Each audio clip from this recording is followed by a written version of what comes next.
پچھلے ہفتے بھی پڑھی گئی تھی، تو یہ سجدہ کر لیں۔ نبی کریم صلی اللہ علیہ وسلم نے ارشاد فرمایا کہ جب آدمی قرآن کریم میں سجدے کی آیت پڑھتا ہے اور آیت پڑھ کر وہ سجدہ کر لیتا ہے تو شیطان رو رو کر اپنی حالت کو خراب کر لیتا ہے، اور شیطان یہ کہتا ہے کہ اللہ نے انسان کو سجدہ کرنے کا حکم دیا، اس نے سجدہ کر لیا اور کامیاب ہو گیا، اللہ نے مجھے بھی سجدہ کرنے کے لیے کہا تھا، میں نے نہیں کیا، آج میں ذلیل اور رسوا ہو رہا ہوں، کاش میں بھی سجدہ کر لیتا۔ تو شیطان اب اس کو سجدے کی اجازت نہیں، وہ افسوس ہوتا ہے، افسوس کرتا ہے، ہمارے پاس موقع ہے تو فوراً سجدہ کر لینا چاہیے، پچھلے ہفتے کا بھی اور آج کا بھی۔ الحمدللہ رب العالمین الرحمن الرحیم مالک یوم الدین ربنا آتنا فی الدنیا حسنہ وفی الآخرة حسنہ وقنا عذاب النار ربنا ظلمنا انفسنا وإن لم تغفر لنا وترحمنا لنكونن من الخاسرین رب اغفر وارحم وأنت خیر الراحمین اللہم انا نسألك الہدى والتقى والعفاف والغنى اللهم إنا نسألك موجبات رحمتك وعزائم مغفرتك والغنيمة من كل بر والسلامة من كل إثم لا تدع لنا ذنبا إلا غفرته ولا هما إلا فرجته ولا دينا إلا قضيته ولا حاجة هي لك رضا إلا قضيتها يا أرحم الراحمين۔ اے کریم آقا اپنے فضل و کرم سے ہمارے تمام صغیرہ کبیرہ گناہوں کو معاف فرما، تمام خطاؤں کو اپنے فضل سے معاف فرما۔ اے اللہ آپ نے اپنے فضل سے معمول کے مطابق قرآن کریم کی تفسیر میں آنا بیٹھنا سننا آسان فرمایا ہے، اے اللہ پابندی کے ساتھ آنے کی توفیق عطا فرما۔ اے اللہ کتنے لوگ ہیں بیماری کے باوجود، پریشانی کے باوجود، تکلیف کے باوجود یہاں آپ کا قرآن کریم کی تفسیر سننے کے لیے آتے ہیں، اے اللہ یہ صرف اور صرف آپ کی محبت میں آتے ہیں، اپنے فضل و کرم سے ہم سب کو اپنی محبت عطا فرما۔ کتنی عورتیں ہیں، مائیں بہنیں ہیں، اپنے کام کاج کو چھوڑ کر، اپنے گھروں کو چھوڑ کر، بچوں کو چھوڑ کر، اپنی ذمہ داریوں کو چھوڑ کر یہاں آتی ہیں، اے کریم آقا ان کو بھی بہترین بدلہ عطا فرما، اس آنے بیٹھنے کے صدقے طفیل ان کو بھی اپنی محبت نصیب فرما۔ اے اللہ اپنے نبی کی محبت نصیب فرما، جس شوق جس جذبے کے ساتھ ہم سنتے ہیں اسی شوق اور جذبے کے ساتھ عمل کرنے کی بھی توفیق عطا فرما۔ اے کریم آقا صحیح سمجھ کر عمل کرنے کی توفیق عطا فرما۔ اے اللہ جو لوگ پریشان ہیں اپنے فضل سے ان کی پریشانیوں کو دور فرما، جو بیمار ہیں لمبے زمانے سے بیمار ہیں، اے اللہ ان کی دواؤں میں اثر پیدا فرما۔ اے کریم آقا ان کو شفائے کاملہ عاجلہ دائمہ مستمرہ عطا فرما۔ اے اللہ لا علاج بیماریوں سے ہم سب کی حفاظت فرما، لا علاج بیماریوں سے ہم سب کی حفاظت فرما۔ اے اللہ کتنے لوگ ہیں جو قرضے میں ڈوبے ہوئے ہیں، کریم آقا اسباب ان کے لیے پیدا فرما۔ اے اللہ جو لوگ بے روزگار ہیں اپنے فضل سے ان کے لیے بہترین روزگار پیدا فرما۔ اے اللہ حلال پاک روزی کے انتظام فرما، حرام سے بچنا ہم سب کے لیے آسان فرما۔ کتنے لوگ ہیں کہ جن کے نکاح ہو گئے، شادیاں ہو گئیں، ان میں آپس میں محبتیں پیدا فرما، اتحاد و اتفاق پیدا فرما، الفتیں پیدا فرما، ایک دوسرے کے جذبات کی قدر کر کے زندگی گزارنے کی توفیق عطا فرما۔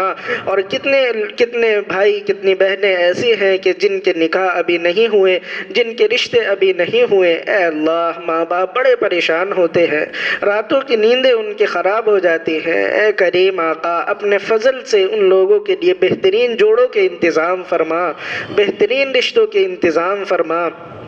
کریم آقا جن کی اولادیں ہیں ان کی اولادوں کو ماں باپ کا فرما بردار بنا، ماں باپ کا اطاعت گزار بنا، ماں باپ کی عزتوں کا ذریعہ بنا، اور جن کی اولادیں نہیں ہیں اپنے فضل سے ان کو بھی نیک صالح اولاد عطا فرما۔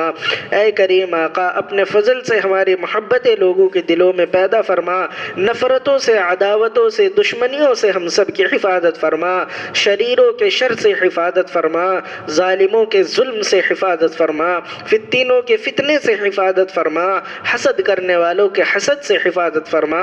ارحم الراحمین جو بڑے ہمارے زندہ ہیں اپنے فضل سے ان کی عمروں میں برکتیں عطا فرما، ان کا سایہ تادیر ہمارے سروں پر قائم فرما، اور جو بڑے ہمارے اس دنیا سے جا چکے ہیں اے اللہ اپنے فضل سے ان کی مغفرت فرما، ان کو جنت الفردوس میں اعلیٰ مقام عطا فرما، ہمیں ان کے لیے خوب اصال ثواب کرنے کی توفیق عطا فرما۔ ہمیں بھی چلا جانا ہے، یہ زندگی بڑی مختصر ہے، نہ جانے کب کس کا وقت آ جائے۔ اے کریم آقا اپنے فضل سے ہمیں بھی مرنے کے بعد آنے والی زندگی کی تیاری کرنے کی توفیق عطا فرما، بار بار اپنے گناہوں سے سچی پکی توبہ کرنے کی توفیق عطا فرما۔ اے اللہ اپنی توبہ پر جمنا آسان فرما، بری موت سے ہم سب کی حفاظت فرما، کلمے والی موت نصیب فرما۔ بہت سے لوگ دعاؤں کے لیے کہتے ہیں، لکھتے ہیں، یا ان کا ہم پر حق ہے یا وہ ہم سے امید رکھتے ہیں، ان تمام کی جائز تمناؤں کو پورا فرما۔ جو دعائیں مانگی ہیں ان کو بھی قبول فرما، اور بہت سی دعائیں ہمیشہ مانگنے سے رہ جاتی ہیں، ان تمام دعاؤں کو بھی اپنے فضل سے قبول فرما۔ صلی اللہ تعالی علی خیر خلقہ محمد و آلہ و اصحابہ اجمعین برحمتک یا ارحم الراحمین۔